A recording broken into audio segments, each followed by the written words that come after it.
Hello, everyone, and in person, and hello, everyone on Zoom. Welcome to the Historical Society. I'm Mallory Price. I'm a board member, and we are really excited to join Lourdes Nicholls and Jonathan Tarvis for this talk today. I just wanted to kind of give a little background about how this talk came to be, which is the beauty of local historical societies connecting people, I think. So Sidney Williams, who is here in the audience, as a kid, he would always go to the Harding Museum, and he had actually found a table, like a Tiffany table that he remembered seeing in the museum when he was a kid. And so we were trying to like help him find pictures of inside the Harding Museum. And there's not very many pictures that had been saved that you can find online or in different databases. But I found an article about Lord.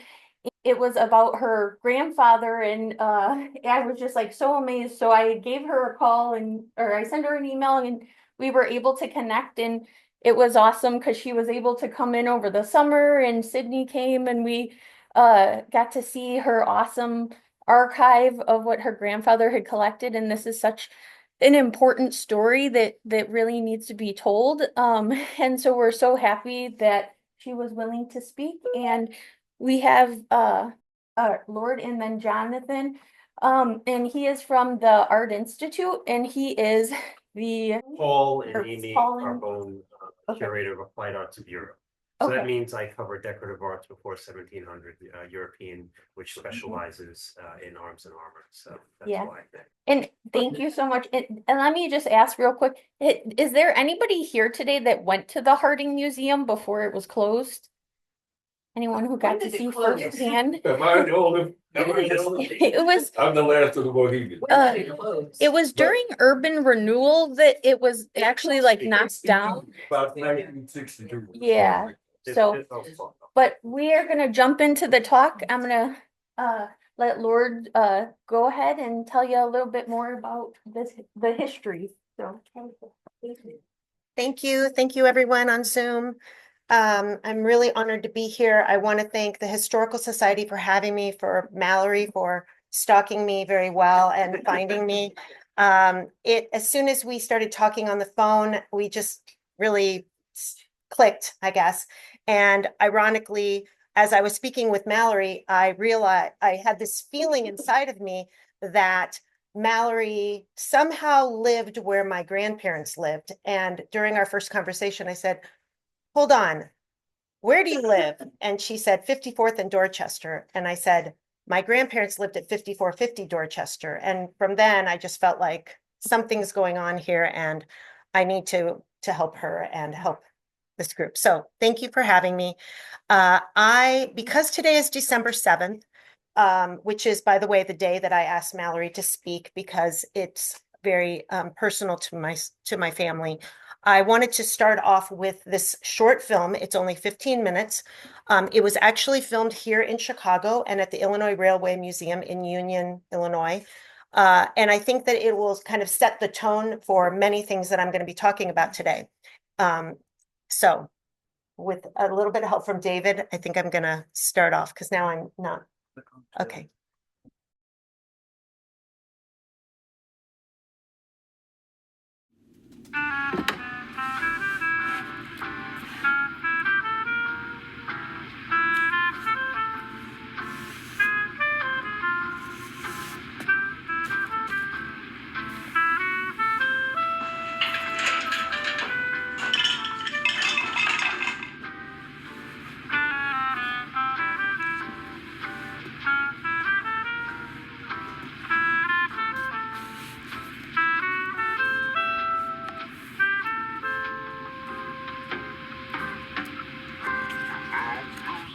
At large. Along the entire Pacific coast, some 120,000 enemy aliens and American-born Japanese are preparing to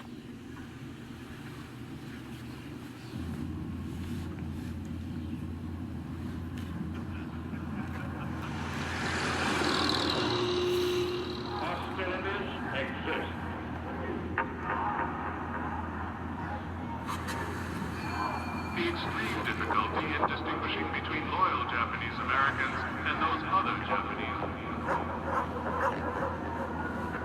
To suddenly and deliberately attack the Empire of Japan.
Thanks, Bill.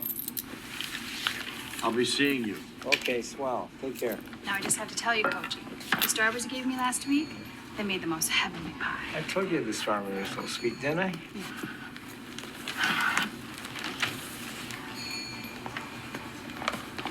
Here, thanks a lot. Judith, look at you. You've grown so big. Raspberry orange. Really? Judith, wait for me up front.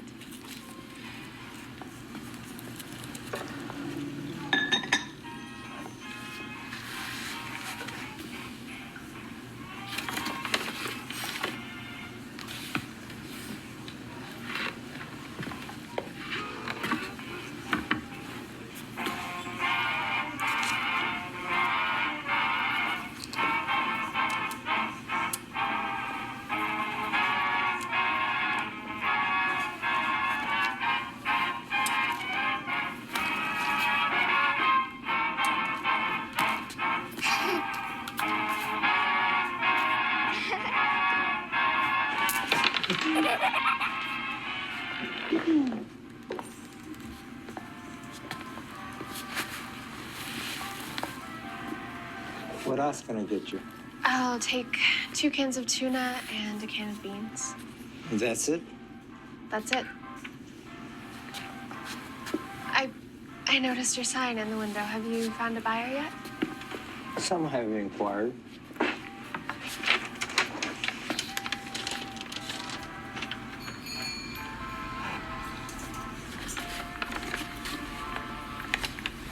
You know, my family had a little store like this one before the crash over on 32nd and Park. You're Franklin's. You know it. Yeah, sure. You had a nice soda fountain, right? You did, yeah. Yeah. How are your parents? They're doing well, thank you. I'm glad to hear that. That would be $1.50.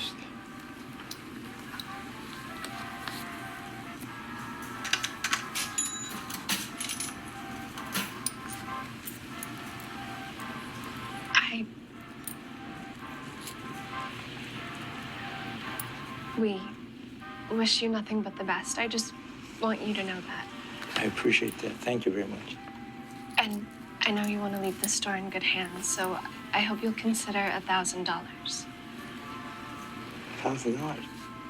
Inventory's worth more than that. Well, it's the best I can do. Here you are. Thank you.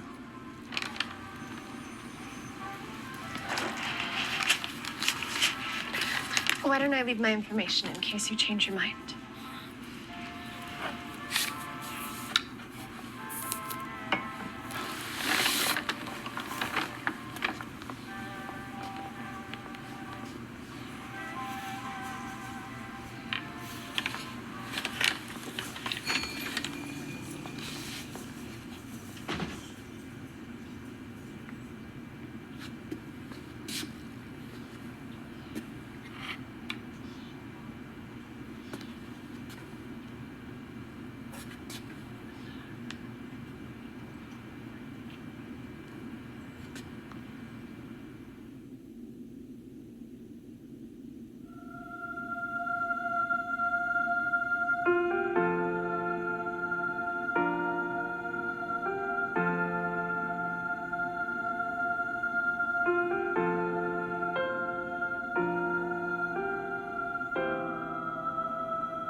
Hi, Bill.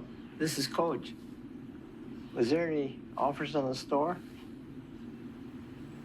No? Well, anyway, thanks. I'll see you later.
Evacuation was put on an orderly basis. The people were moved to temporary assembly centers.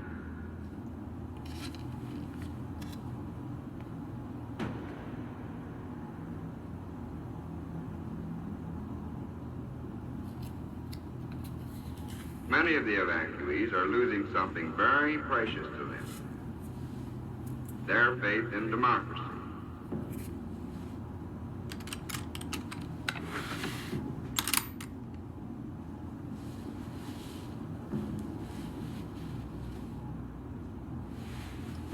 Feeding on prejudice and fanned by hatred and fear of the unknown will do some peculiar things, especially in wartime.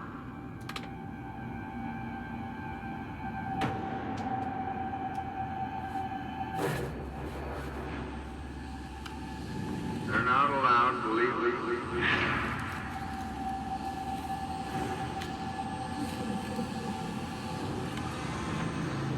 These people are not prisoners of war. They were not charged with anything except having the wrong ancestors.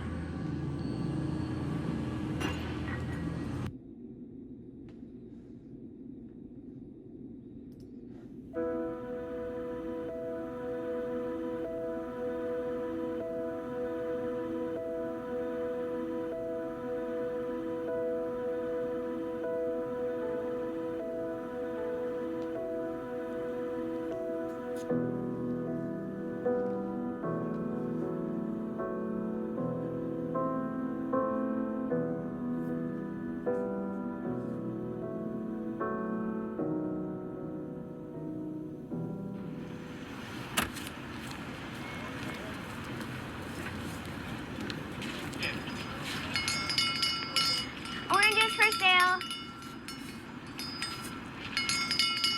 Oranges. 25 cents a bag, sir. There you go.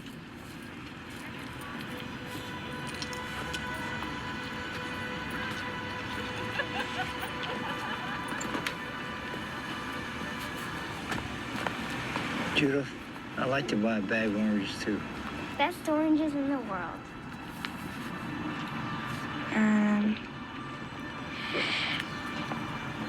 It's 50 cents. This is 25 cents a bag. That's the price for Americans. The price for Japs is 50.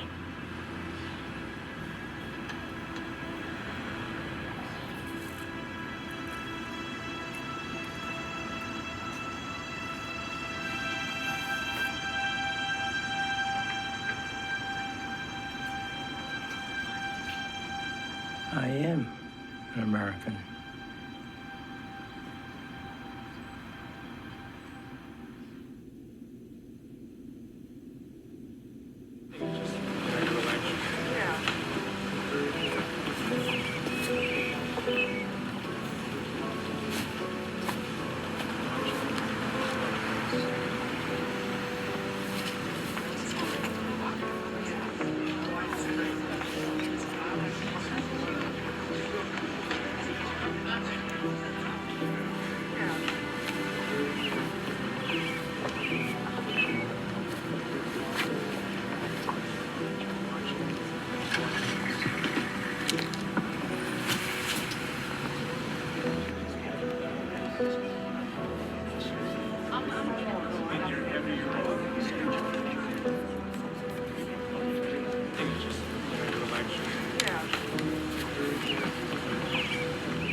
So thank you, everyone. As I said, I wanted to show this film because, again, today is December 7th, and so so many things to unpack there. But I will start with why I'm here and how I got here and the history of my family and their experience. I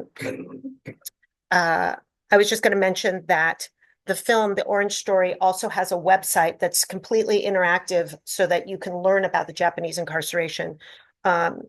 Jason Matsumoto is a fourth generation Japanese American who lives here in Chicago, and he is one of the filmmakers there.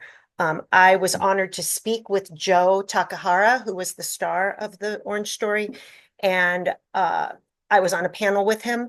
Joe was actually, I believe, a dentist all his life, or an orthodontist, and he is not an actor, but I think he is just amazing in that film. There were supposed to be 3 sets of films, so there was supposed to be a before camp, at camp, and after. But this was right before COVID that this piece came out in 2017. So that hasn't happened, and I'm sure the young girl in the movie is probably in college or past so by now. Anyway, the first slide here is a picture of my grandfather's suitcase. His name was Kiyotsugu Tsuchiya. He was born in 1900. And when I was in high school, growing up in the Bay Area, I went to a school called Head Royce. And the assignment when you were a sophomore was to do a family history report. And I was given questions to ask my grandparents. And my mother and I flew to Los Angeles to interview my mom's parents. And I remember my mom saying, they never talk about what happened there at camp. So I asked these questions, and that was the beginning of my understanding of what they went through.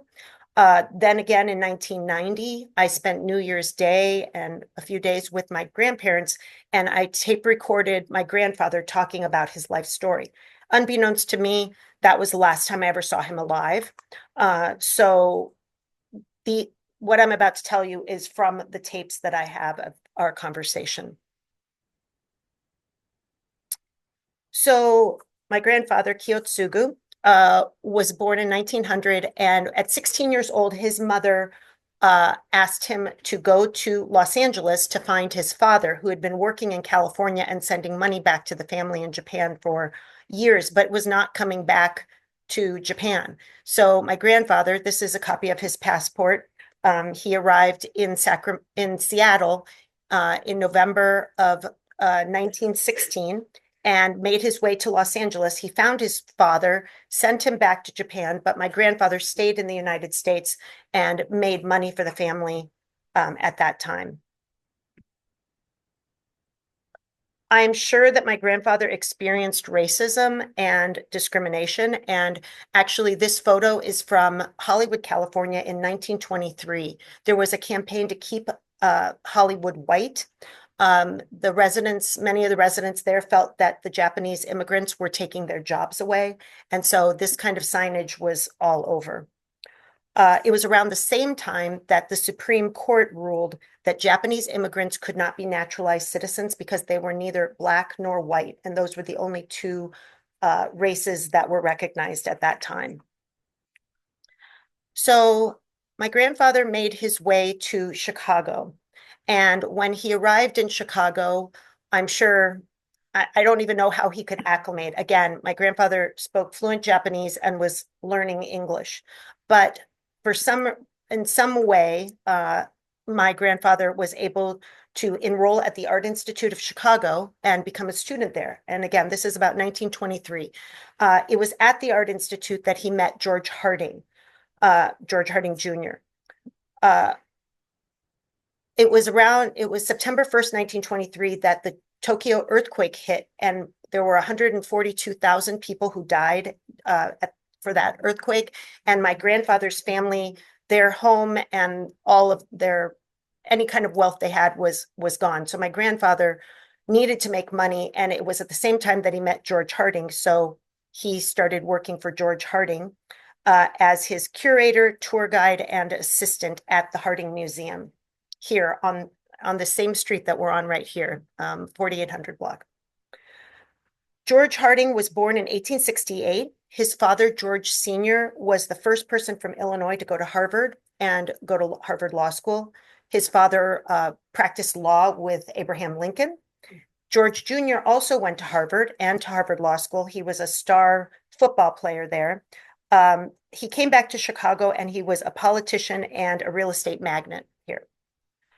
He was one of the very first people in Chicago to own a car, have a telephone, have a telegraph, and even less than 10 years after the Wright brothers learned how to fly an airplane, George Harding bought an airplane and learned how to fly it.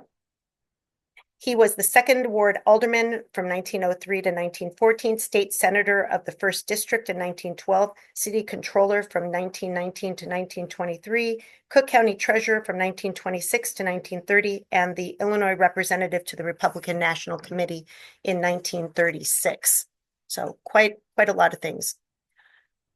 So here's a photo of my grandfather taken in Chicago and a program. I actually have scrapbooks in the back of the room with this George Harding Museum brochure. And he lived and worked at 4853 Lake Park Avenue here. And here's a photograph of my grandfather in front of the home. George Harding started collecting, built upon his father's collection, but also had started acquiring a lot of things. And you see the house on the left side was the original home at 4853. George Harding wanted a castle from Germany to be dismantled from Germany and brought back to the United States, to Chicago. But when George Harding went to Big Ed Kelly to get the permits for this, because he had already purchased the castle in Germany to dismantle, Big Ed Kelly said that he needed to use his guys to do that. And George Harding said, I want nothing to do with you, never spoke to him again, and had an architect design the castle, which you see. And at this time, the home that George Harding purchased was in 1916. The castle was constructed in 1927. And from here, I'm going to hand it over to Jonathan. Second for those on Zoom. All right. So in many ways, I'm a kind of your grandfather's successor as curator of the Arms and Armor. By and large, the Harding collection that you're seeing on view here. So I came to the Art Institute about 12 years ago, this coming January. And my primary responsibility was to take this collection and put it together in this installation that you see here that opened in 2017. And continuously update it and interpret it along with a lot of other things. I also oversee decorative arts, European decorative arts before 1700, which there are some Harding material there too.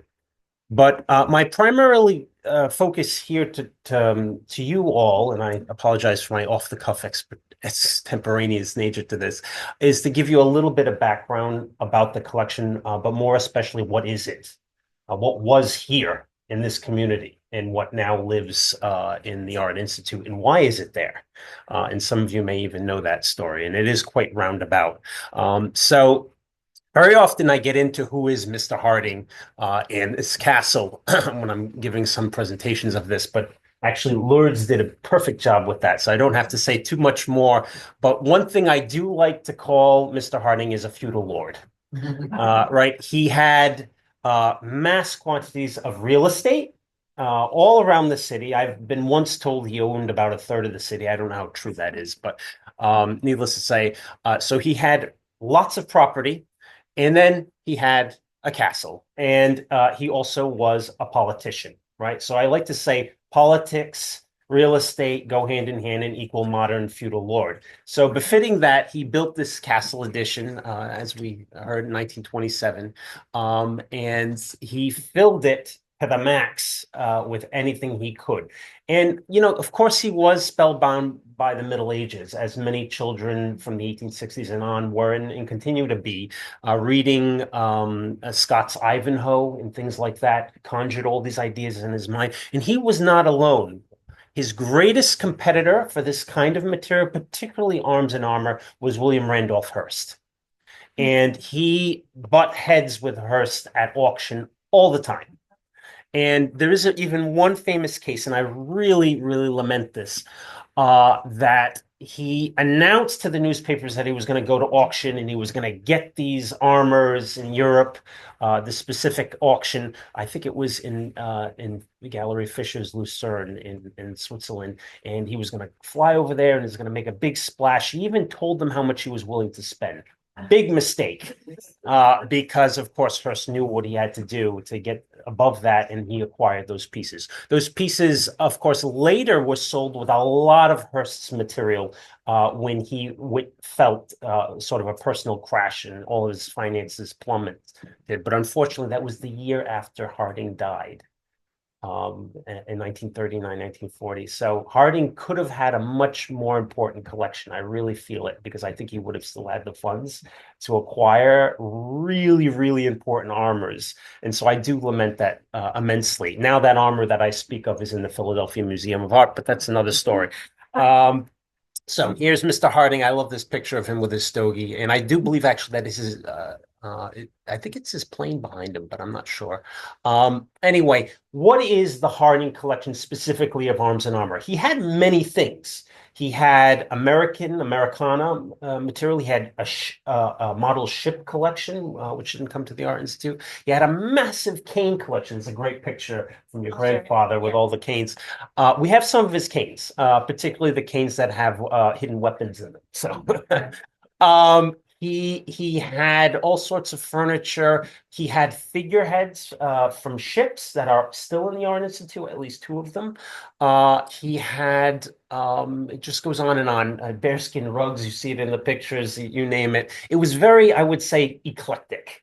And I, of course, only know it from pictures, but I like to say we actually have a film that walks through Harding's castle, through the museum from 1960 before it was all to come down in 62.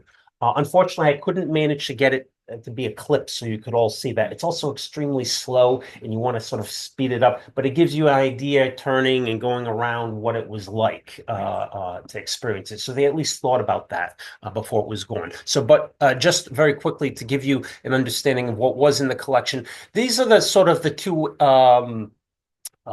should I say, bookends for the collection. A sword from the 12th century, this one authentic. He had a lot of fakes, I must say. And then this a wonderful case pair of dueling pistols from 1814. There are a few mid-19th century pieces as well. But so you can see from the 12th century to the 19th century, that's where he was collecting for arms and armor. And these are rough numbers, 59 armors. That means either complete armors like you see here on the screen or in parts that are what make it complete, like a infantry harness is a half armor. It goes from the waist up. So that's part of that in numbers too. 286 weapons. And of course, this is what we have in the museum now. There was more. 333 armor parts. This is one of my favorite helmets. It's a quite crazy helmet. And 185 firearms from a variety of different sources. And then we go into 32 crossbows, mostly from the 16th and 17th century. And very particular to Mr. Harding, 28 model cannons. And so Mr. Harding had, I think, a real love of a miniature or scaled down artillery, which other museums don't have this. So it's kind of unique. So, of course, what did it look like on the inside? That's what it looked like when it was a museum after his death. And this is what, of course, your grandfather very much would have kept together. Interestingly, the panel paintings you're seeing in the back wall there, these are Venetian panels from the late 15th century. Those are on display permanently in our medieval galleries. So Harding has a presence that is beyond the arms and armor. There are wonderful 19th century sculptures that are in our European paintings and sculpture department. There are fantastic paintings, both European and American, that are dispersed, not the least of which is his Remingtons. He had beautiful Remington bronzes, one of which is on display, I believe, and also Remington paintings, one very, very important one that's on display as well. So Harding had so many varied interests. He is spread around the museum, but I do like to say, I was asked just before this, how much of it is the arms and armor? Probably about 65% or even more than that of what's at the Art Institute now from Harding is arms and armor. So, and actually, anyway, moving on. So here's some pictures. I think actually this one comes from you. So when I first met Lourdes, by chance, she was a friend in the neighborhood, of course, with Gloria Groom, who's curator and now department head of European paintings and sculpture, and introduced me to Lourdes. And I was like, wow, like all of a sudden I was like a floodgate of being given all these images to download, if you will, to understand how all the armors were composed in its time during Harding's lifetime in different ways. He was very fond of these vignettes. We don't do this really too much. This idea on his massive chimney he has this moment of a knight being dubbed in. It's a bit much, but there you go. And then of course you've got the cheetah skin on the ground too. It's whatever goes. And then this is in color. This is kind of fun to see what it was like in color. And it, there were tapestries as well. It's such a hodgepodge of different armors, and even the armors themselves have all sorts of different compositions. But of course, this was its fate, right? I believe this picture is in 1965 when the wrecking ball actually took down Harding's castle. Now, what happened? Well, it was supposed to make, quote unquote, a room for urban renewal. Is my understanding. Many of you will probably know the story much better than I. The collection was removed from the castle in 1960. And in 62 is when they started doing this. And you can even see the floor sort of just falling down. You can imagine it would have been probably good salvage moments there too, but I don't think that was even attempted. But so what happened to the collection? So the collection went on display at the John Crerar Library from 1961 to 1970.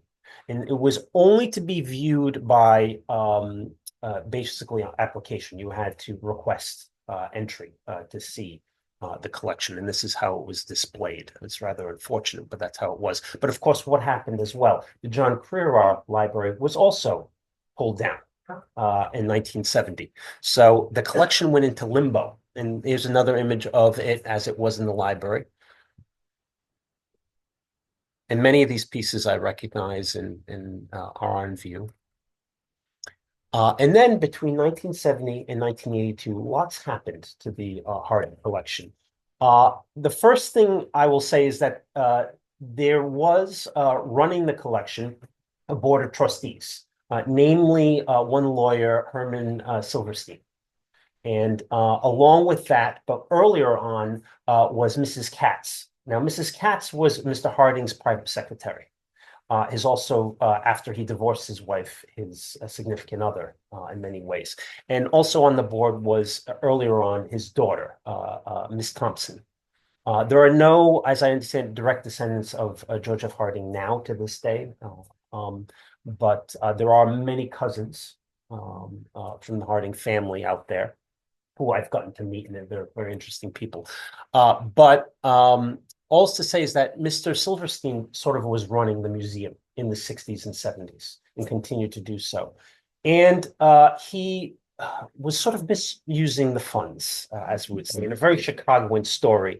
He he basically was selling. I forgot to mention that Mr. Harding had a very important early musical instrument collection, and that was the first thing that went.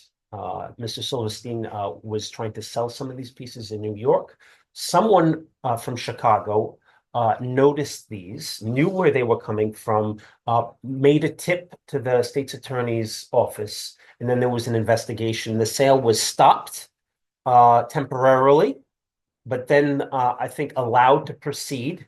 So a lot of the musical instruments were sold at that time. There were other paintings, like paintings by Delacroix, really important, that also sort of went on to make up some funds. And then there was an investigation that carried on for several years. And I got to meet, and you did as well, Mr. Mulick, who was involved in that. And then he didn't even take it to the end. He had to hand it over like a baton to the next person because it took so long. But eventually, in 1981 to 82, there was a court settlement with Herman Silverstein and the board of the Harding Museum. And at that time, all that was there was to be transferred as part of the agreement to the Art Institute of Chicago. Now, why that choice? Well, in Harding's lifetime, he had spoke of giving the collection to the Art Institute, but instead chose to have it as his own sort of private museum. And it stayed that way until this time. So the collection came lock, stock, and barrel. Sorry, there's the pun there with the firearms. To the Art Institute. In the court, I think, mandated they had only so many months to get some representation of the collection on view, and this is what you saw there. I never saw this installation in the old Gonzalez Hall. I am originally from New England, so coming to Chicago was not an option at that time for me, but it would have been nice to have seen what my predecessors did.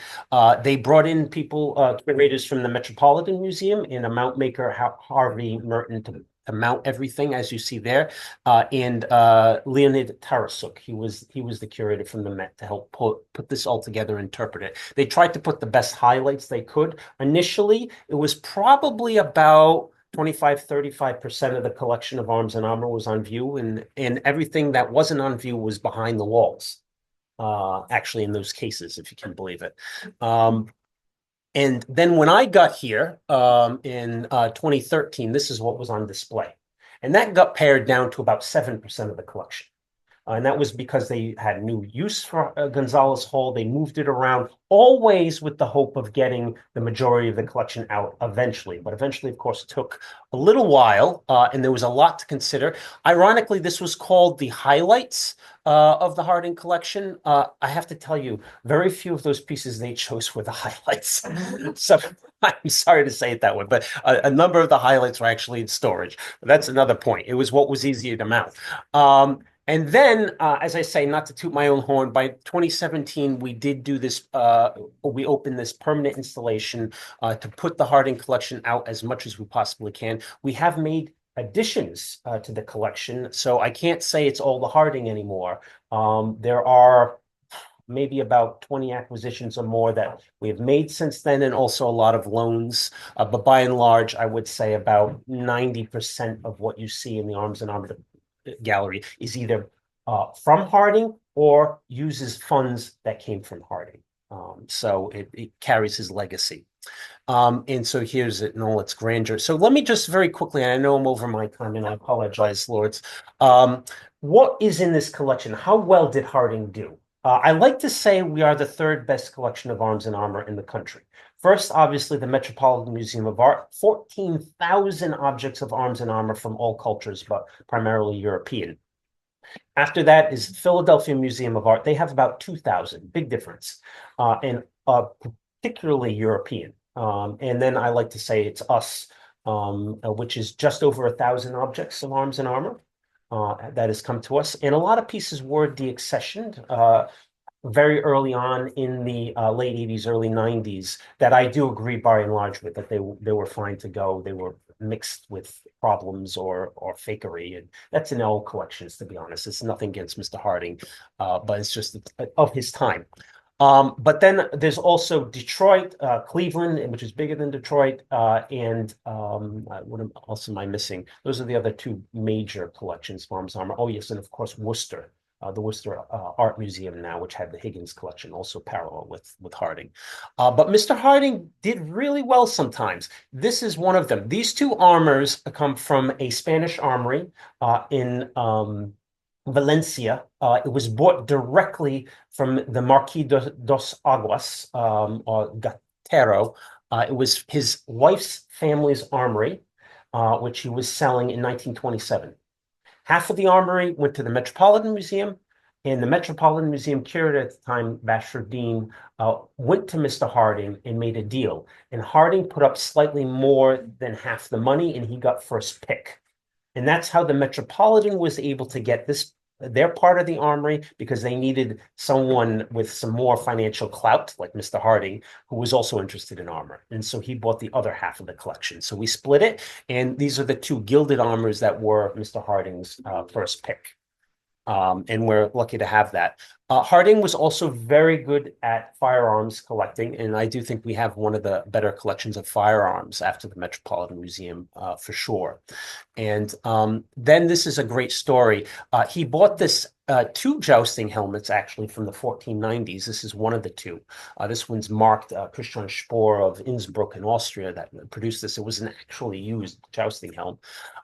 And they're very rare. There's only maybe a handful of these in the world. And Harding bought that directly from the Count's Grafenig in Grafenig Castle. And the story is he went with an interpreter, and this is in the newspaper. The interpretation was going back and forth, back and forth. It was going on and on. He was not patient about this. And he said to his interpreter, ask the man if he wants to sell it. And he said, yes. He said, fine, it's sold. Put cash on the table, grabbed the two pieces, and walked out of the room. And because he just was tired, he just needed to have the helmets. This Greenwich armor, a field armor from about 1588, Elizabethan. It's one of the great highlights in our collection, and a great piece that's a standalone by itself. Also came from that same castle, strangely enough, although it is English. This breast and backplate and helmet that at some point came out of Vienna, maybe has to do with Napoleonic looting, we don't know. But that belonged to the Emperor Ferdinand II, the Holy Roman Emperor. Fantastic piece. That is, again, not in Vienna, but in Chicago. He had an incredible collection of pole arms. These were all from very important bodyguard units for various emperors, dukes, and monarchs. This pistol that belonged to Louis XIII of France, it's actually Spanish, from about 1610 to 15.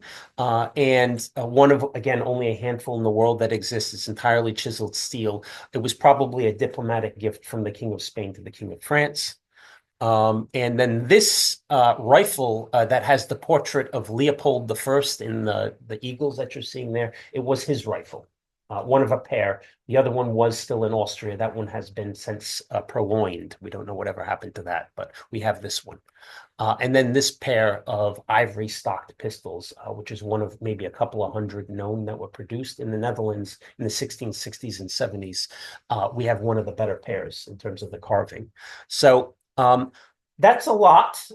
I just wanted you to know all of the, what was here, what was physically in this community. All those pieces I just showed you, these world-class objects were physically in this community. I would have loved to have seen Harding's castle. I would have loved to have had a conversation with your grandfather and asked him about the pieces and Mr. Harding and we talked about this, what was your favorite, and that kind of thing. In a way, I'm grateful for what happens because I do think by having it in the art museum, we have a means of showing it to the world. I'm also able to strip away all of that comes with the 19th and 20th century that confuses these pieces and really get to see them for what they are in sort of a pure way. But at the same time, we have lost something. And so there is one text panel in the installation. I have some images of Harding's museum to remember the legacy, because that's really important. It's part of our Chicago history. And so it's a joy for me to be able to talk to this community about it. And I've never actually been able to be so close to where the house is, the castle was. So anyway, enough from me. Lourdes, please tell us more about your grandfather. Wow. Thank you very much. So, learned so much. Thank you. And I will mention that the second time I ever came to Chicago, in 1990, I went to the Art Institute with my fiance at the time, my boyfriend, I think, anyway. And I walked into the Gonzalez wing and I said to Andy, my grandfather worked on this collection. This is it. This is it. And he was like, you are crazy. Like, what are you talking about? I said, this is it. And so I went to the front desk at the Art Institute and I asked to speak with the curator. And they told me that he had just died in a car accident. And so I kind of just went away and I didn't really know what to think about that. But the next year I took my mom to the same wing and my mom cried through the entire exhibit. She had no idea that what her father had done. He didn't really talk about it.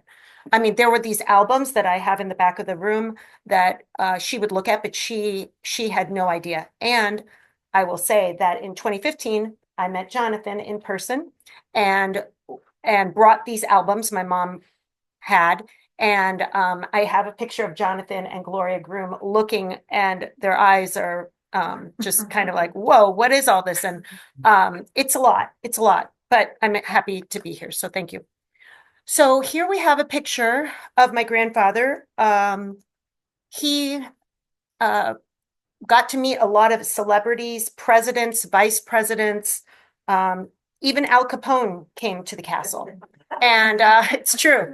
And apparently my grandfather asked Al Capone a question, and that was, how many people have you killed? And I know it's not a good look, but he did ask him that, and Al Capone said, I've never killed anyone.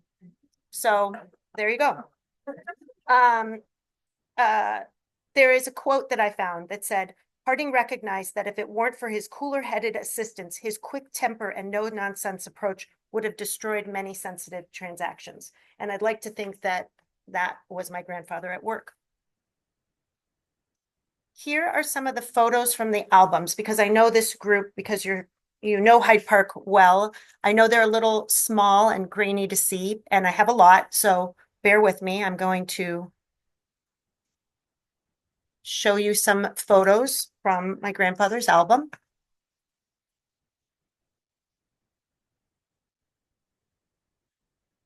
Here is the same, maybe a different view of the one that Jonathan showed.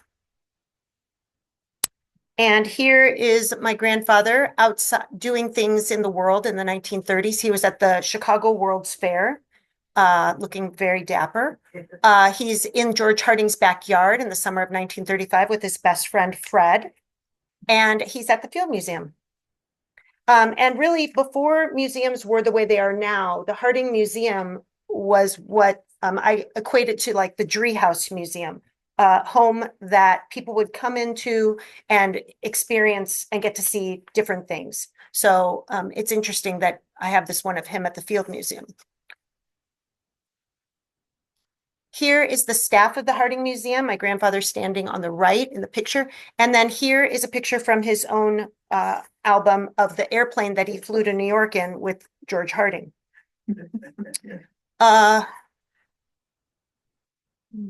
Here's some nice castle photos of my grandfather in front.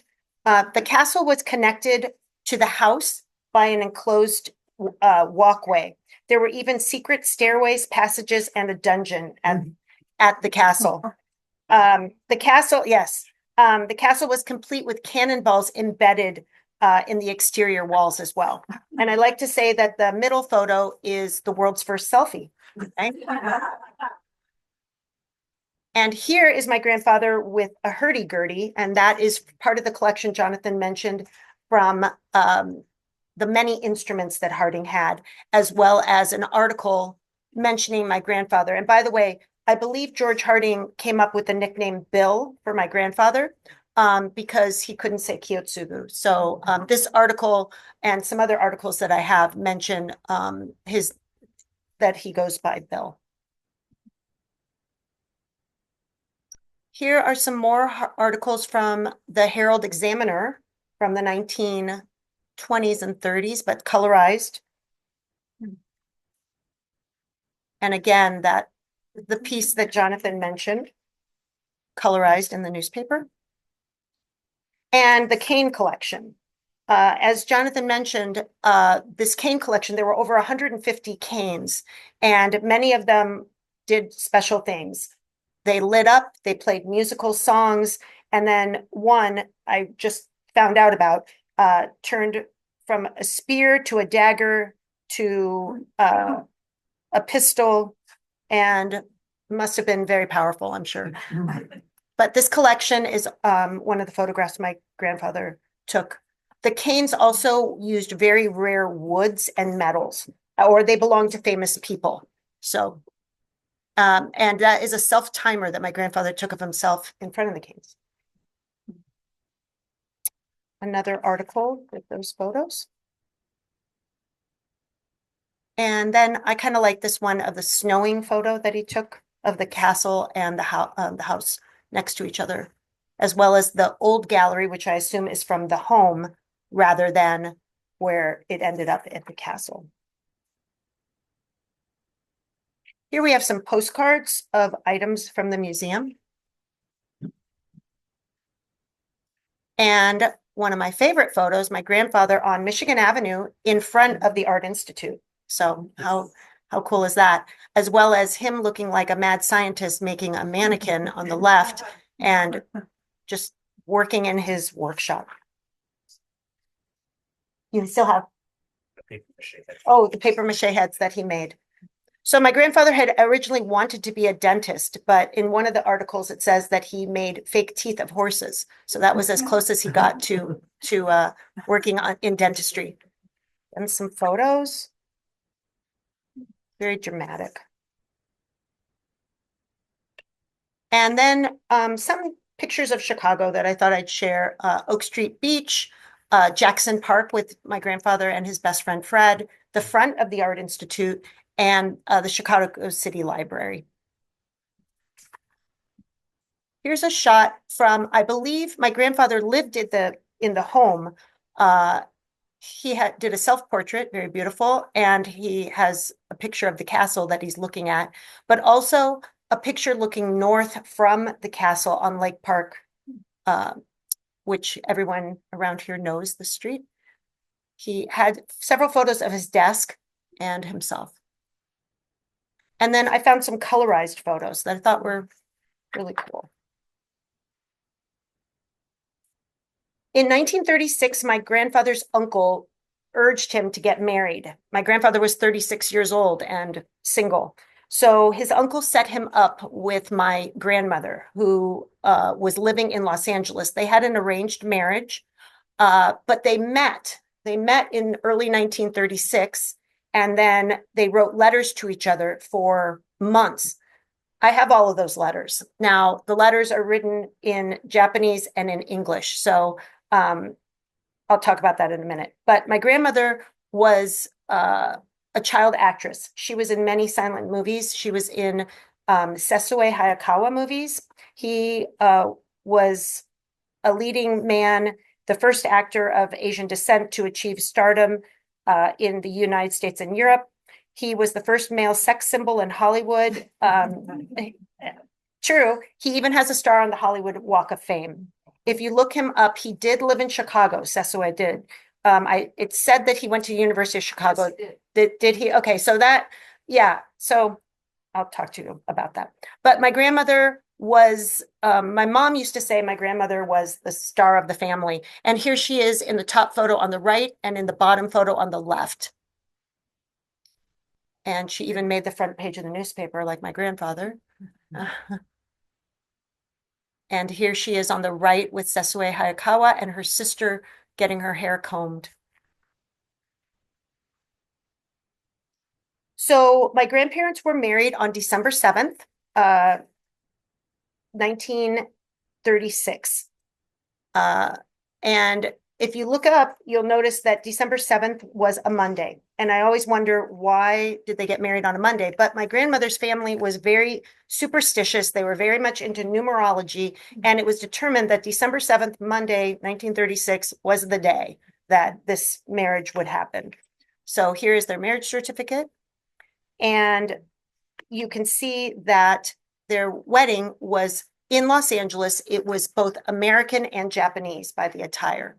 And you'll notice in the bottom left corner is the photographer's signature, and I will speak about that. Oh, did I miss a slide? I went too fast. I apologize. I have to go back to this because the letters that I mentioned that were in Japanese and English, I have a blow up here. It says, my grandfather says, Mr. Harding is the fat man without his coat on, but he is not half as bad looking as in the pictures. I am glad that you are satisfied with the ring. Wait until we get rich. I will buy you a ring of diamonds so large that you will have to wear it on your wrist and it will shine like an automobile headlight. So I'm glad you like that as much as me. This is the photo that he's referring to. This is the envelope. But, you know, my grandfather was very confident that their lives were going to be extremely successful. And by all accounts, in 1936, they felt that. So again, I apologize, I missed that. The wedding. My grandmother came back to Hyde Park and they moved into the house. And there you see my grandmother as a model on the left with the Remington that's still at the Art Institute. And then a picture of my grandfather showing off the museum. They moved out of the home in 1937 and moved to 5450 Dorchester. And the picture on the right is grainy, but it's my grandmother on the side, really small. And I was here a couple weeks ago. I took a picture of the house now. And Mallory actually introduced me to the homeowner, and I'm going to be able to go inside pretty soon. Edie was so nice to actually send me some photos of their backyard. If you look on the left, you can see what a large backyard that used to be. But Ridgewood, which is behind Dorchester, was apparently a large lot, and now it is, there are homes there. So the backyard is no longer looking like that. But my grandmother was able to acclimate to this new world. And here she is in the Harding Museum. And I was able to colorize these photos from their apartment. Kind of shows how swanky they were. And my grandmother started, because she didn't have a job here, she started making meals, Japanese meals for I believe, clients or people that went to the Harding Museum. And because at that time in 1937, there were only about 300 people of Japanese descent in Chicago, when Chicago had about 3 million people here. And there weren't any Japanese restaurants. And I believe that because my grandmother started making these meals and doing this, my grandparents opened their own Japanese restaurant. And that was at 5253 Cornell. It's now a parking lot. I was going to show a photo to you, but they were able to open this restaurant. My grandfather is on the right in the top photo, my grandmother, and then their friends. And the name was Koyo, which means autumn leaves or changing leaves in Japanese. And they were able to open this. It's hard to see this, but I'm just going to let you know that you could get a hamburger for 50 cents or a combination salad for 40 cents and 2 eggs for 25 cents.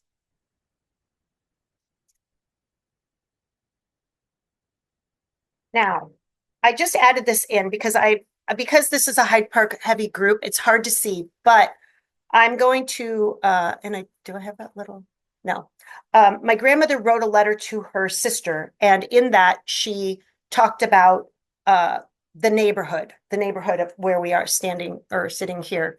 And on the left, she says Drexel, the street Drexel has very high class apartments on the street.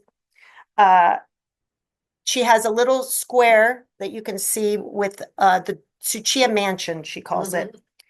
Koyo, the restaurant, is also on this map. I apologize. But she says that Lakeshore Drive is similar to Wilshire Boulevard or Beverly Hills Drive, because she's trying to, without Google to look at what is happening, she was trying to give a description. She notes Harding's museum on this map in the square, as well as Jessie Katz lives here. She is Mr. Harding's secretary. Nothing but rich people around here. And that's what she says in the top right. On the other paper, on the other page, she says, inside the red line is mostly Kanemochi people, which means rich people. And then again, all around there, it just says rich people all over it. So anyway, I just thought it was kind of funny. But the dotted line shows my grandfather's walk to work every day, which I thought was cute, kind of before Google Maps. She could show her sister the way he walked to work. And by all accounts, they were living a great life here in Chicago. On April 2nd, 1939, George Harding died suddenly while having gallbladder surgery. And at the time of his death, he was one of the largest landowners, as Jonathan mentioned, in Chicago. He was worth at that time $6 million, which in today's time is about $130 million. But Jessie Katz took over, Harding's girlfriend. So Jessie wrote a letter of recommendation about my grandfather, which I included here. And within a year, in 1940, my grandfather was still working at the museum. I don't know how, because I'm sure it was very, there were a lot of things going on. But my grandmother was pregnant, and here she is at Jackson Park in the spring of 1940. Here is Jessie with George Harding. And actually, I clipped, because I thought Jonathan might speak about her, a picture of her in the airplane with my grandfather that he took of her. Here are some articles about what was going on. And definitely Jessie Katz was in the news all the time. But my grandfather knew that he needed to find a new job, but he didn't know how he could become a curator of a museum in 1940. So he actually got a job as a curator in Manchuria. And on his way to Manchuria, my grandmother and my aunt and my grandfather stopped in Los Angeles, and my great-grandmother said to them, Manchuria is too dangerous. You need to stay in Los Angeles, and you can't go to this museum in Manchuria. So they stayed in Los Angeles, but again, my grandfather could not find a job as a curator. So he did what many people did, Japanese immigrants did. He opened his own garden nursery. So June 3rd, 1941, he opened his garden nursery. And by all accounts, the garden nursery was very successful. And in the center, you can see my grandmother holding my aunt. They had a lot of plants and bedding, and he told me about how he learned to garden after being a curator at a museum. I like these. But on their 5th wedding anniversary, Pearl Harbor was bombed. And I'm sure they woke up that morning realizing that their lives were going to be changing overnight. This photograph is from Life magazine on December 22nd, 1941. It's hard to believe Life magazine was the #1 magazine in the country. So look at what was being promoted there. Yeah. Can anyone figure out who did these drawings? That one, I know, that's. Yes, so Dr. Seuss, these cartoons are done from February and March 1942. And from 1940 to 1943, Dr. Seuss drew over 400 anti-Japanese cartoons. In 1953, Dr. Seuss did go to Japan, where he visited Hiroshima and Nagasaki, and he apologized to the Japanese people for what he had done. And he wrote the book, When Horton Hears a Who. And that was to show that a person is a person, no matter how small. So he did come around. But it was at the same time as these cartoons were drawn that the Los Angeles Times editorial said, "A viper is nonetheless a viper, wherever the egg is hatched. A Japanese American grows up to be a Japanese, not an American." The California governor, Olson, said in his radio address at that time that loyalty of German and Italians are easier to check than the Japanese. And so my grandfather was forced to be fingerprinted. He said it was the first time he was ever fingerprinted. And starting February 4th, 1942, he had to carry this ID at all times. Here's some more of the things that were going on at the same time, 1942.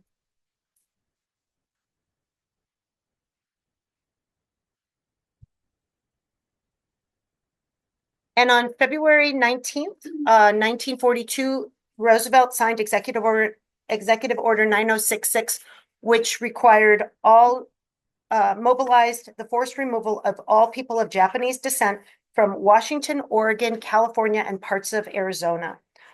Even if you were 1/16th Japanese, you had to go to a camp. So my children are a quarter Japanese. It would be their children.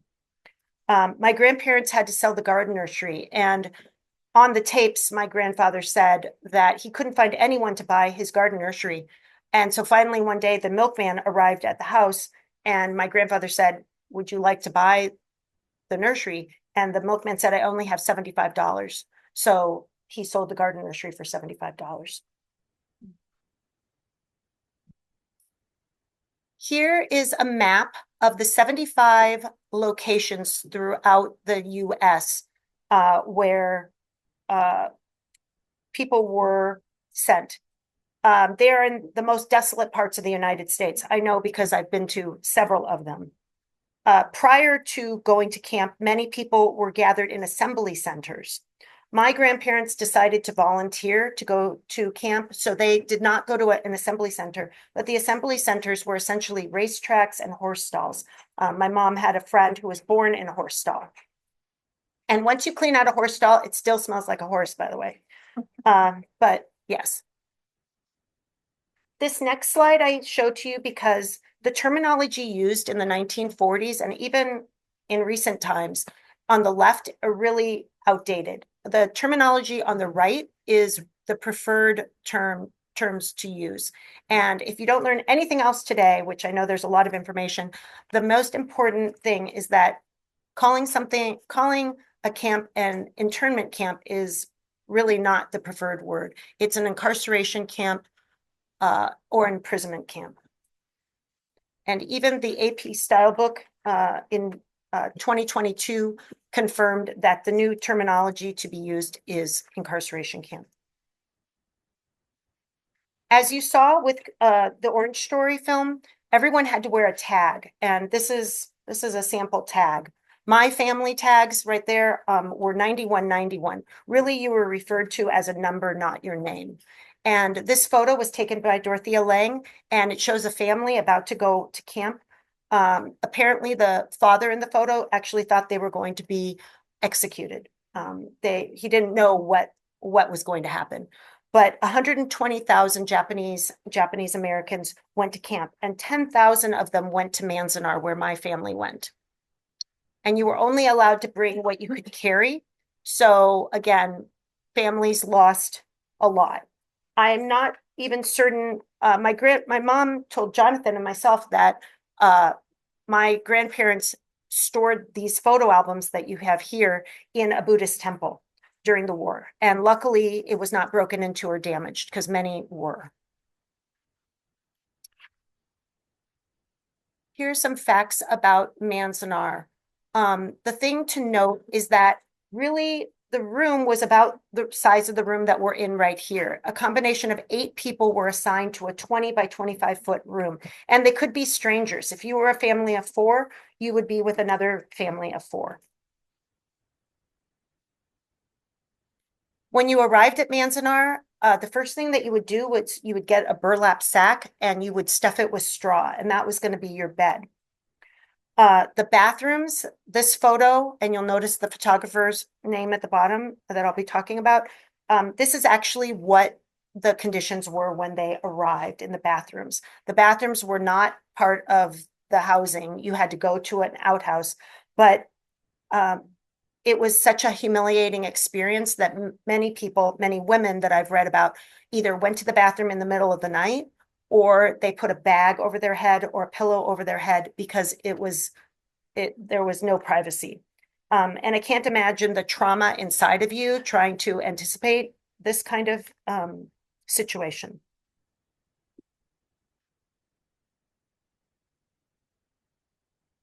Also with the bathrooms, there were only showers. And my grandmother told me that it was the first time she ever took a shower in her whole life was at camp, because everyone took baths then. But the photograph here by Dorothea Lange was taken on April 2nd, 1942. And my family arrived on April 8th, 1942. So I tend to think that this is a similar condition that they experienced. The wind blew there all the time. I've been to Manzanar almost 10 times now. And if you have a hat on, you very well will lose it. Here's some photos again from April 1942 of the rooms. Each room had 8 cots. There was 1 light bulb. There was a stove and army blankets. There was no running water, no kitchen, and obviously no bathrooms. So there's some photos. Here's a tag. My grandparents collected every single thing they ever had after living in Chicago. And this is one of my grandfather's mess hall tickets. And apparently everyone was allowed to go to a mess hall. You had to stand in line for breakfast, lunch, and dinner, no matter if it was snowing or it was 110, which I've been there in both instances. It's incredibly cold or it's really hot. It's close to Death Valley. But this experience really broke down the family. Many teenagers did not want to sit with their parents and eat a meal. And so the family dynamic really changed, especially after the war, that those teenagers or those young preteens kind of dismissed the family atmosphere because they had witnessed this was how they had meals instead of sitting together. The food was incredibly unhealthy, very salty and fatty. My mom actually said that she thinks that she was smaller than her sister by several inches because her mom didn't have the right nutrients when she lived at camp. And my grandmother said that when there was no butter to be had there, and so they gave everyone a big tub of Crisco to use as butter. So disgusting. But anyway, and then later they had little yellow packets of powder to make it look like butter. So this photo with the flag is taken by Dorothea Lange, and the photo on the right is of Block 20, which is where my grandparents lived, and they're actually in that photo. But you can see how cold it is. Manzanar was surrounded by 8 guard towers, and there I am at the bottom. You can see how tall they are. At the top, there would be guardsmen inside and spotlights, and the guardsmen had their guns pointing into the camp when really they were supposed to be protecting the Japanese Americans there. You would think the guns would be pointing outside. And here's a photo of my grandparents right when they arrived at Manzanar with my aunt and her kindergarten class. You can see her, she's in the middle row, in the middle of the middle row. And at the beginning, the ratio of students to children was 1 teacher for 50 students.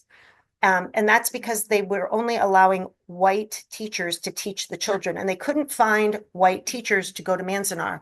And so later they agreed to have incarcerees teach, and that's why you see in this photo that there are 2 teachers there. And I'm going to read you a letter my grandmother wrote to her doctor when she arrived at Manzanar. And this was the letter that she received on June 9th, 1942. And I just want you to hear it to understand a few things. Dear Mrs. Tsuchiya, I am pleased to hear from you and your fine adjustment to living at the reception center. In certain respects, Manzanar should be an ideal vacation spot. I think that you folk at the center might philosophically enjoy the high mountain valley as if it were a grand opportunity for a vacation, accepting the inadequate facilities, the dust, the wind, the flies, and other such difficulties, just as you would accept similar things on a vacation, hunting, fishing, mountain camping trip in ordinary times. I am glad Kyoko is doing well. Typhoid injections nearly always give reactions. She was fortunate to miss them. As for food, eat all the fresh vegetables you can. Make sure that the meat and fish are cooked thoroughly. Avoiding contagious disease contacts is difficult even under camp conditions, but be as careful as you can. Another thing, I don't know what kind of facilities are provided for keeping active physically, mentally, but I hope you have a chance to work with your hands, doing sewing, leather work, nurse's aid, reading, studying, walking, playing, and games. All of these things will prevent boredom and will add to your ready acceptance of present conditions and their enjoyment. Please write again soon, and believe me, we are glad to help you and your family and friends in any way possible. Sincerely yours, George Layden. And I read that because at first I was so appalled. This letter was actually on exhibit at the Then They Came For Me exhibit here in Chicago as well as in New York. And now I've donated it to the Manzanar Museum. But it actually shows how the US government was telling people that the Japanese Americans were having a fine time and that everything was fine there, when really it wasn't. There was a photographer that came to Manzanar. Ansel Adams came 4 times to Manzanar to take photos. And these photos are from my grandfather's album that he got from Ansel Adams. Ansel Adams came as a volunteer, and from 1943 to 1944, he took hundreds of photos. He did this because he knew Ralph Merritt, who was the head of Manzanar, and Ralph Merritt invited him to come for photos. He received no pay for the photos that he took, but he was reimbursed for gas and tires. He was not allowed to take any photos of the barbed wire, the fence, the guard towers, or the searchlights. But Ansel Adams was able to illustrate the guard towers by the photo on the bottom right. He's actually up in a guard tower looking down on the people. So that was his way of trying to show what was happening without sending it out. And Ansel Adams wrote, "The purpose of my work was to show how these people suffering under a real great injustice and loss of property, businesses, and professions had overcome the sense of defeat and despair by building for themselves a vital community in an arid environment. All in all, I think my Manzanar collection is an important historical document, and I trust it can be put to good use." He donated all of his negatives to the Library of Congress. He also wrote, "After the war, photographing Japanese Americans at Manzanar has been one of the most profoundly moving experiences of my life." In a 1974 interview, Adams said, when referring to his Manzanar photographs, "So I really think I can go on record saying that from a social point of view, that's the most important thing I've done or can do, as far as I know." And that was 10 years before he died. There was another photographer that took photos. So the photographer from my grandparents' wedding, Toyo Miyatake, actually snuck a camera into Manzanar. And he and my grandfather were very good friends. There is a documentary called Toyo's Camera. It shows the box that he hid the camera in. Later, Ralph Merritt found out that he snuck the camera in and he allowed Toyo to continue taking photos, but Toyo was not allowed to press the shutter. He could stage the photo, but a white person had to press the shutter. Later, he was able to do that. And Toyo and Ansel Adams have a book called Two Views of Manzanar, and it's a book that they work together to show the two different perspectives. Because Toyo was able to show barbed wire, and you see these boys touching the barbed wire, and you can see the guard towers as well. And 2 years ago, I was able to meet Alan Miyatake. He's Toyo's grandson, and he is also a photographer. He's the holder of all Toyo things. And we were able to talk about our grandfathers and their friendship. And I'm so grateful for that experience. So my grandfather was asked to start a museum at Manzanar, and because people found out that he had been at the Harding Museum. And so there's a document that I'm going to read about what my grandfather said about it. May 1943. One hot day in August 1942, a desk piled with a few magazines, pictures from old calendars, and scissors were given to me in the corner of the superintendent's office to develop visual resources for Manzanar schools. Our department began with those items, a live owl and a mouse. We collected insects to be mounted. In our early days, the walls and floor were unlined. Dust and wind blew through the open seams of our building. We worked with our coats on because the heat was inadequate. To add to our misery, the owl, the sparrow, and the snake died of cold. The mouse escaped and ate our collection of insects. Yet we were not discouraged. We wandered around the center collecting everything from bugs to minerals. After 5 months of hard toil, our first exhibition on December 5th, 1942 was a great success.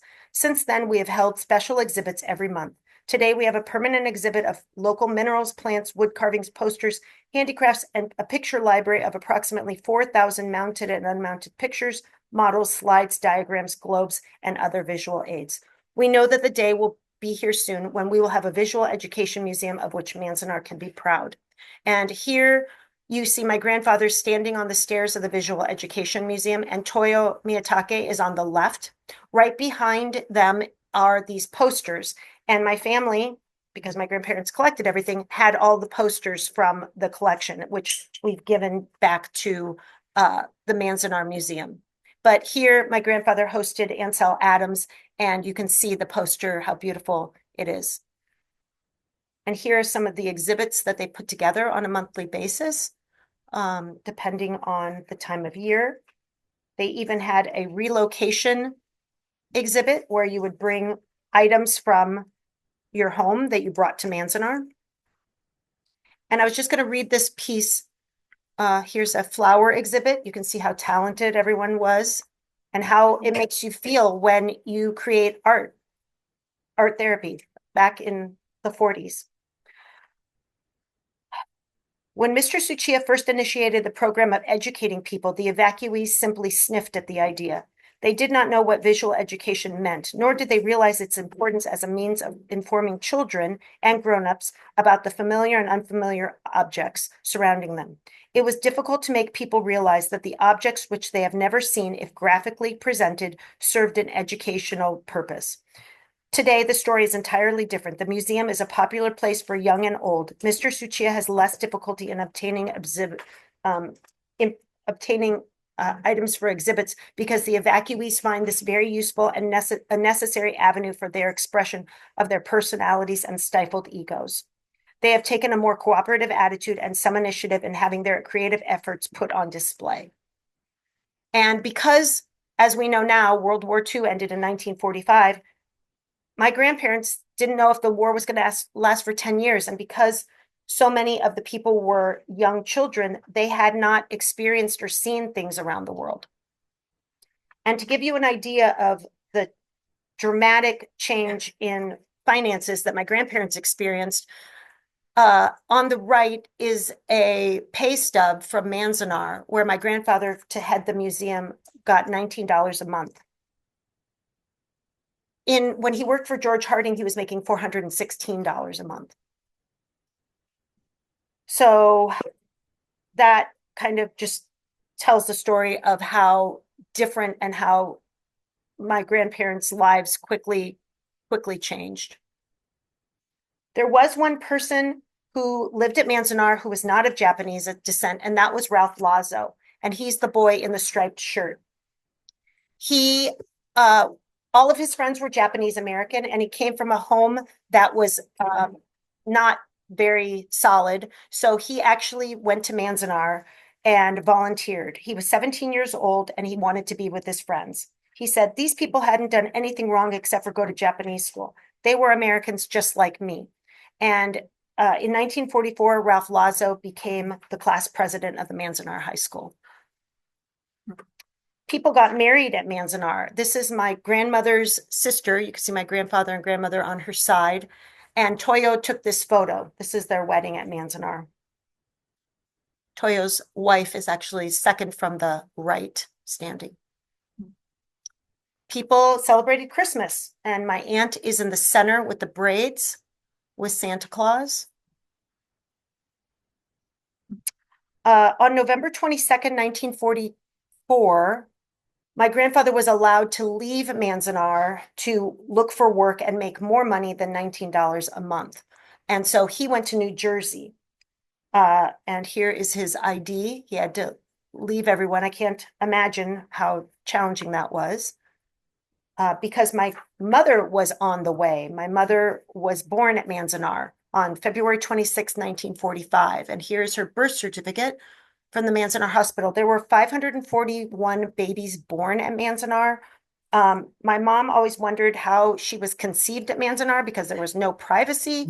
But apparently 9 months before my mom was born, my grandmother and grandfather were able to leave Manzanar. And apparently that's how that all happened. And here she is with my grandmother. I believe Toyo took this photo. You can see the barrack right behind them. And my grandmother and her sister and her mother are in this photo as well. Because my grandfather had been outside of Manzanar, the newspaper, the Manzanar Free Press, featured him in this story on June 9th, 1945. And he wrote, or he said, fear of the outside is something that disappears once we go outside. Fear is the thing that has been the result of 3 years away from the world. There is no reason for fear. And the reason he wrote this is because by June 1945, many people were starting to realize that the war was winding down. They were going to have to go back. And many people had nothing to go back to. The rates of depression, even suicide, were all over. And I feel like he was still being as positive as he could to encourage people that things were going to be okay, because after all, he had been out. And the only way to communicate with his family, because he couldn't call or text or email, was to write a postcard to my grandmother. And he said, basically, he got a job in Oklahoma. And this postcard is the proof of that. And on June 17th, 1945, he wrote, go to relocation and have them reserve 5 steam line tickets to Oklahoma right away.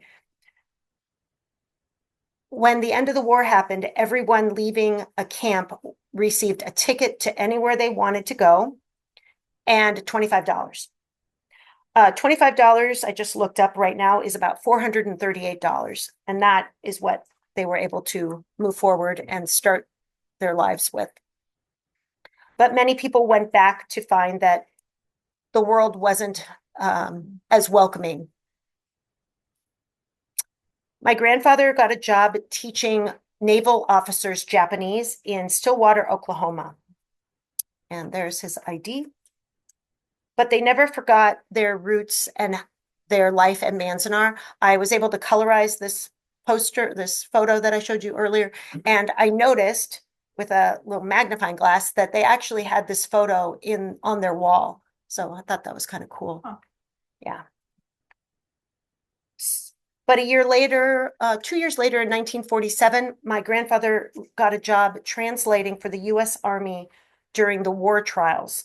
And my mom and her family went to Japan to live in the army housing. And my mom's, one of her earliest childhood memories was seeing General MacArthur going to the war trials, and she would watch that in the morning as her dad went to work. And he had little business cards saying that that's what he did. And he's actually on the right in the back row, working at the war trials. And in the center, I found this piece that says how much pressure the interpreters had in order to say exactly what happened. And I can't imagine that my grandfather, being a Japanese citizen, was working for the US government in Tokyo during this time when his family, was still there. But he survived. And my family eventually went back to the Los Angeles area. In 1952, the Immigration Act formally ended Asian exclusion as a feature of the US immigration policy. And in 1954, my grandfather became a US citizen.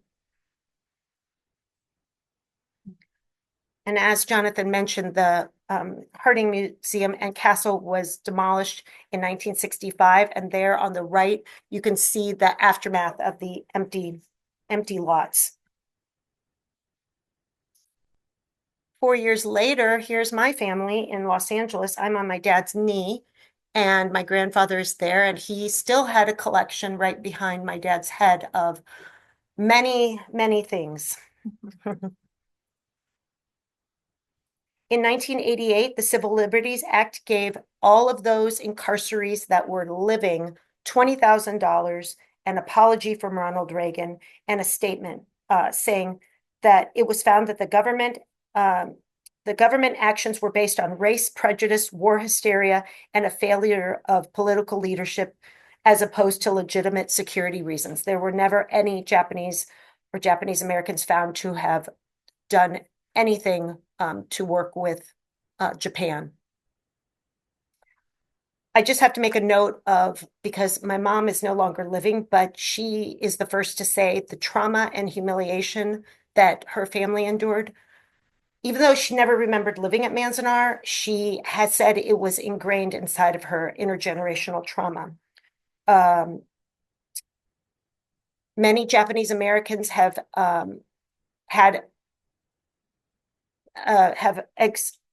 sorry, it's so hard to talk, have been found to have very low self-esteem. And I think that that's because of coming out of this and how people receive them. It really was a lot. My mother was pushed to be the very best, and she was a valedictorian of her class, most likely to succeed. She graduated from high school at 16, and she was just pushed to do so much so that no one could ever say she wasn't good. And here we are at the opening of the Arms and Armor exhibit with Jonathan. In 2017, my mom came and we met with the Harding descendants, as well as Don Mulak, who was the state's attorney, who made this all happen. And that is probably one of the best days, one of my top 10 days. If you're able to go to Manzanar, I've donated over 200 items to the Manzanar Museum, and there is an exhibit of my grandfather's things and what he did in the education barrack. And most recently, the Derecho is a book of names of every incarcerated person. And it's a living monument that my cousins and I and my son in the lower right were able to stamp the names of our family members. I brought our tags with me, and it was an incredible experience. I know Anne, who's here, just recently did the same. But there, as you can see in the lower left photo, there were 75 sites, and there's actually soil from every one of those sites in a little jar there. Very powerful. And they want every single person remembered, whether or not they have living relatives. So when we arrived, they start from the beginning. It's in chronological order based on birth. We stamped the names of people and said their names because if people weren't able to come and do that for them. So I'm not sure why all of these things happen on December 7th. My grandparents were married on 88 years ago today. 83 years ago today, Pearl Harbor was bombed. And 33 years ago today, my grandmother died. So I feel as though that's why I wanted to come here today to celebrate them and thank all of you for coming. So, yes. Okay, and we had some questions from online, but go Okay. ahead, in the room first. Oh, okay, this is an honor for me to attend this. Oh, thank you. I just wanted to echo your comments on the great actor, Cecily Hyde. Oh, thank you. I have seen many of his films. They're available to see for free on YouTube. He was a contemporary of Rudolph Valentino around that general era, and I think he was far better. He was a beautiful, beautiful man, and he had, I don't want to, misquote, but he had a lengthy career, and he was best known in the United States for playing in the film Bridge on the River Kwai in the 1950s. But I did a little research on him, and I did see that he acted in some television shows here in the United States until the 1960s, and I lost track after that. But I just want to echo, he's a great actor. Very beautiful, and thank you for mentioning. Oh, thank you. Yeah, not a lot of people know who he is, but my grandmother was in a lot of movies, and her family, I think because they needed money, they pushed the girls. Her sister was a year younger than her. They looked kind of like they were the same size. So her sister, my cousins who were in that last photo with me, their mother, she kind of was a star based on reading about her. She was doing a lot of stuff. So yeah, thank you. Hi. Hi, Lourdes. My name is Suzanne Rue, and I'm a Quaker. And our Quaker meeting worshipped at the Japanese American Service Committee building on Clark for 30 years. Wow. Until Black Ensemble Theater bought the property and the building. And now the Japanese American Service Committee is in their new location on Lincoln Avenue. Well, they're just opening. Yes. But I wondered, I would imagine you've been in communication with them and their legacy center about your story, your family's story, because they've just done such extensive work with people who were in the incarceration camps. I have put things on loan for the Then They Came For Me exhibit, which was at Alphawood Gallery. I'm open to any kind of exposure to the things that I have and my story. I'm completely want to push it out there. I am working on a documentary, I forgot to mention. A filmmaker, Ariel Nobile, she has done 2 documentaries. It's called Belonging in the USA, and you can Google it, Belonging in the USA. The first film that she did is on Michael McCarthy. He was here in Chicago. He was a Black Panther. He went to St. Ignatius. He's an amazing person and friend. Her film is about him. The second film is about Alicia Partnoy. She was one of the disappeared in Argentina.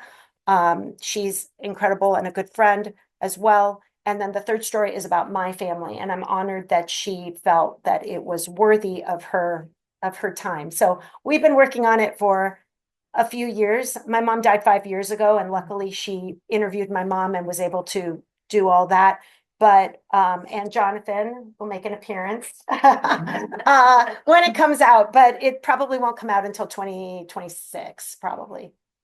She's working on it. Yeah. What's the best way for someone from the Japanese American Service Committee to get in touch with you? I can give you my card. Yeah, I can give you my card. Great. Yeah, you can. I work in Oak Park. I work at Wednesday Journal newspaper, and I'm the only Lourdes Nicholls that you can find. So yeah. Hi. Speaking of documentaries, there's a Hyde Park connection to a documentary. Keiko, right, is in her mid-30s. She played AYSO soccer with my daughter, and her mother was Japanese, and so she went to Tisch School at NYU in film, and she made a documentary about her grandfather and Wow. his incarceration. And it won the Student Academy Award in 2012 that she got to go to the Oscars and Wow. receive I love that. the Academy Award for her short documentary about her grandfather. I love that. It's called Hero is her grandfather's name, and then there's a subtitle that Okay. I'm not remembering. I'll check that out. Thank you. Hi. So you put enormous amount of emotional energy and time. Did you tell? It's like, Yeah, Yeah. I get it. Okay. What's the thing that you would like everybody in this room to take with them at the end of this day? Ooh. This is a huge amount of wonderful literature. It's awesome. Thank you so much. I mean, well, went to Manzanar 40 years ago, but if you didn't know the history, this is really quite phenomenal. What would you like us to take away? Oh, geez. I guess that's a hard question, but I have worked really hard on this. And I love doing it. And I changed it all up for you today because I wanted it to be Hyde Park heavy. But I would say just understanding the plight of immigrants and what they go through. I didn't mention the time when my grandfather from Los Angeles to Chicago moved to Oklahoma to drill oil to become a big millionaire. Anyway, just unbelievable stuff. My husband says that he's like Forrest Gump. I mean, you can't even believe like all the things that he was doing where the Tulsa riots, I think he was there during that time. So it's just mind-boggling. And to be working with George Harding, the thing I forgot to mention, because there's just a lot, is that when my grandparents were forced to go to Manzanar, my grandfather had an autograph book of every person that went to the Harding Museum, and my grandmother had him throw it in the pond. And a gun. He had a gun too, but they threw that in there because she thought the authorities would see that and think that he was connected in some way to something. And so that was one of the heartbreaks that I know that he had. And I can't imagine, I mean, all the names of people. I know that he was invited to different places because of the presidents that he met and things. He had an amazing life. I think it was the best time of his life. I will also mention that when he came back from Japan, he could not get a job. He couldn't get a job. I mean, he couldn't get anything. So he actually went door to door selling vacuum cleaners. So that is about as dire of situation as you can imagine, and so humiliating. And my mom really remembered him as angry all the time, or sad, mad, because he had this life and it all got turned upside down. And in the end, when I knew him, I loved him and adored him, and I'm so glad that I had time with him.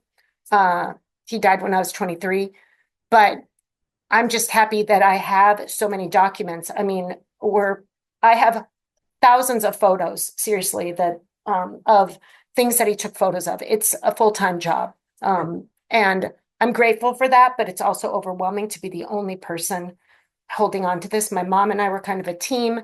We did this kind of together. Now it's me. So. Just so everyone knows, this was being recorded on Zoom, and so we'll upload the video to the YouTube channel and in our website, and you can share it with other people that you know as well.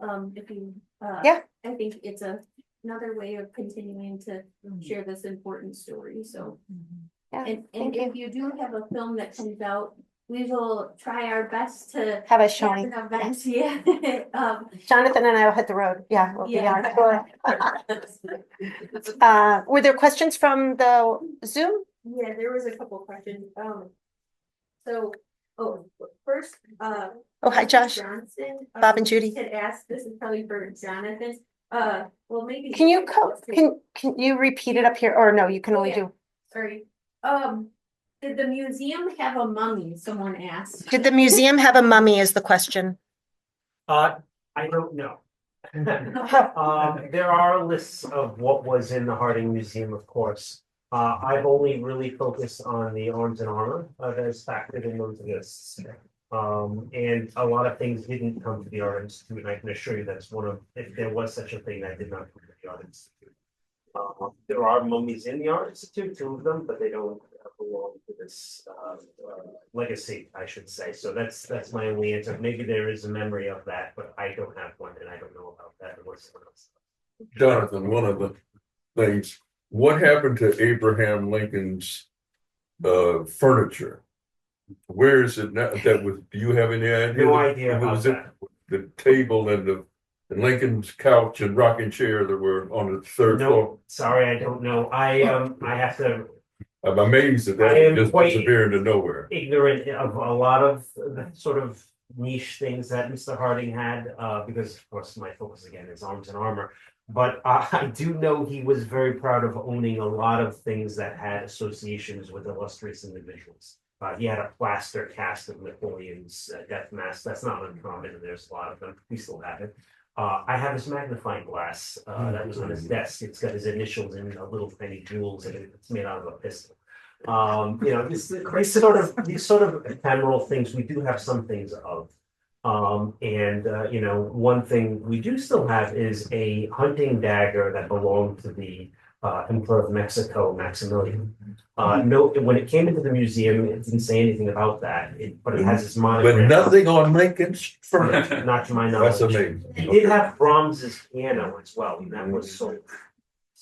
I know Sydney, you had mentioned before that Marie Antoinette's harp was in there. And I think you actually have a picture of it, and I found it online.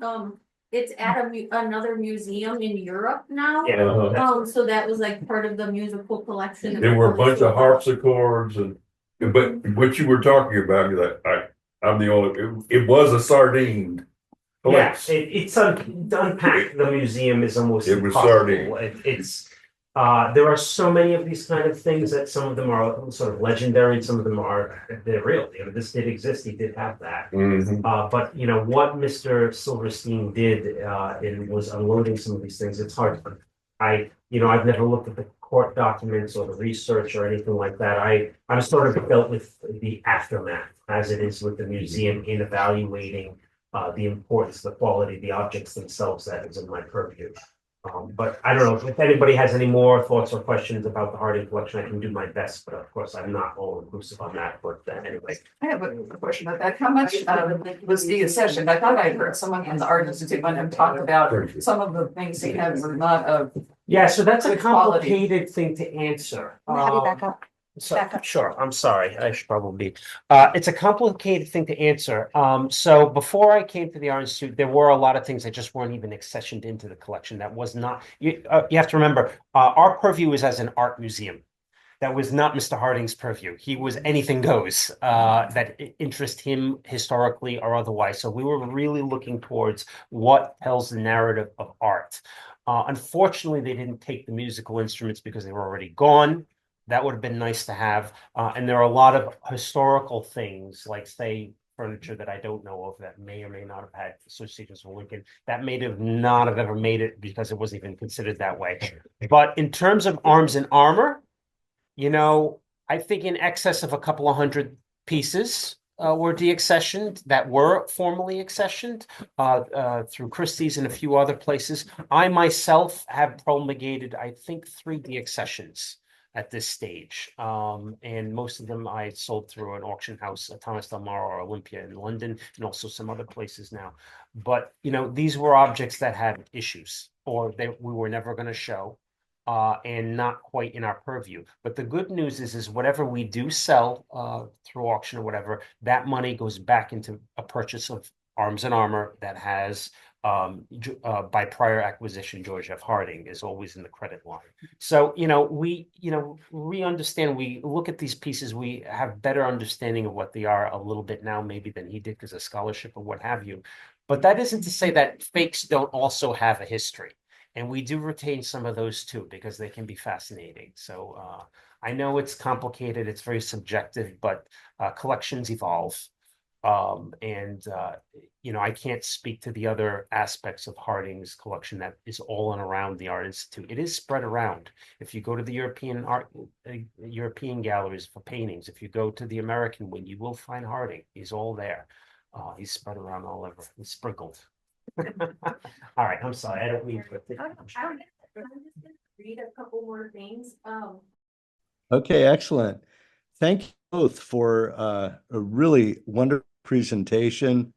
Lourdes and I have known each other, gosh, over 40 years, and I can't. it's so wonderful to finally learn about your family. I met your mother, and I was recently, as you know, in Manzanar just a couple of weeks ago, and I have so many questions, Lourdes. But I think the question I'd like for you to maybe reflect on and share is one of the last images was an apology letter in the check that was provided, I guess, in 1980. Yeah, Well, let me just ask you really quickly. I'm just wondering, did you ever talk with your mother or your grandfather about that? Was that meaningful? Was that significant? I'm asking in the context of lots of discussion nationally. I mean, it's been going on for a long time, the notion of reparation. And how was this? Reparations for African American. Well, for slavery, for what's happened to indigenous communities, and you're thinking about, boarding houses and whatnot. So just thinking about the power, the significance of an apology and a monetary payment. Was ever discussed? I'm just curious about those conversations. So the $20,000 checks were only to living people. My grandfather, the checks were sent in order of birth date, and my grandfather was 90 years old, but he died in August of 1990, and his check arrived 50 days to the day after his death. So he actually never saw the check. He knew that it was coming, but because so many people were older, those checks went first. My mom did not receive her check because she was born in a camp until, I think, 92. That's how long it took. But many people felt like $20,000 was not enough to make up for what they had experienced. I remember my grandmother talking about it, but she wasn't really passionate about it. It was just a sad statement, I would say. But it was a mixed reaction. Some people wouldn't accept the check. They wouldn't. And maybe you can speak to your family about that. But I felt like it was a gesture. There was an apology, which they wanted. And overall, I just wish my grandfather had actually seen that he received that check. Oh, sorry, another question? Yeah. Share? Yeah. We have a couple other things. Someone just asked if we could take down the screen share. But we have a few other questions or comments that we had online. Let's see here.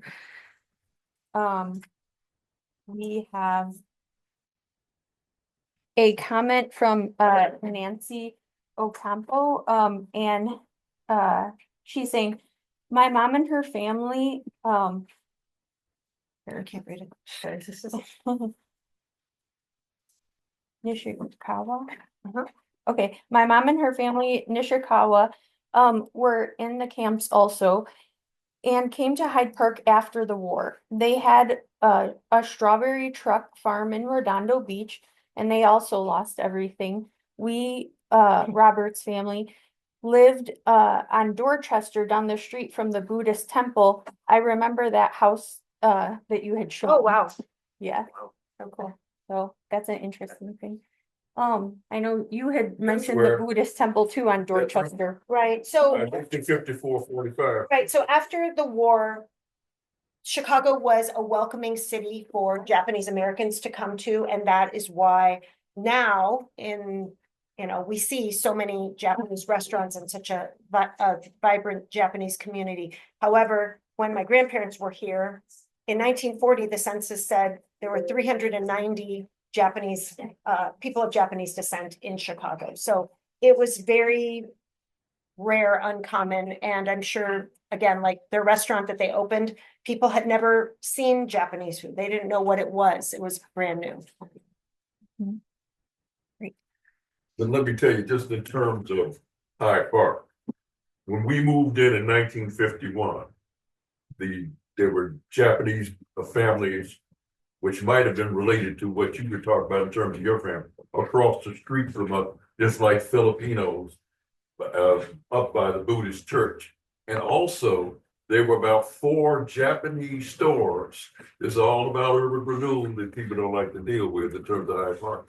There were 4 Japanese food and koga that were on 55th Street at that time in the early 1950s. Great. We're gonna just tell one more other thing. Someone posted on Zoom. They said this is Robbie King. And he also said I have the original document of alien registration for my great grandmother Misato Kiyata. Oh no, sorry, one moment. She, along with my family, was incarcerated in Tule Lake, then Granada. Okay. What did I say? There were 10 Tule Lake. Lake. Yes. Okay. Okay. Oh, and then Nancy Ocampo also said, I talked to my mom about the apology, and it was very meaningful to her. She kept the letter in her safety deposit box. My grandparents, who suffered the most, didn't receive anything. The temple on Dorchester was the BTC, Buddhist Temple of Chicago, now in Uptown. It was on 54th Place in Dorchester, in a house that's still there. Before that, it was where Monoxide Island is, which is UPC, right? That's what people call it. Wrong. It was No. at 55th Street, On the 55th. Buddhist temple. Yeah, Monoxide Island, I think that's what people refer to as UPC. Yeah. Uh-huh. Oh, you talk about what we call University Town. University Yes. Village. Yeah. And I was gonna say one more thing regarding Josh's question. Was it's so important that you talk to your family members about memories. Now it's really easy to record on your phone, not like my little tapes that I had with my grandparents, but I encourage everybody has a story. It just so happens that I stumbled upon this and I feel very fortunate, but everybody has stories from their family members that they can do their own presentation and I'll come and watch. I actually for Christmas I bought my family, they sell now like little conversation starter decks, and you can record your family. Like they have it, I think the Alzheimer's Association sponsors one of them. And you can there's like primed questions so that you can ask your family and start recording your own family history, which is pretty cool. So especially Hyde Parkers, if you want to do that and share it with us, that would be great. We do have an oral history committee, but we would also love you to share. And I think we have one more question and then we're gonna close down the Zoom. And the question is, I think it was from Gary. Let's see. Did they know the Shio Osata family that ran the garden in Jackson Park? Maybe, because there are a lot of Jackson Park photos, but I don't have record of that. However, I am still trying to translate letters that are in Japanese, so I'm sure I'll have a lot more new information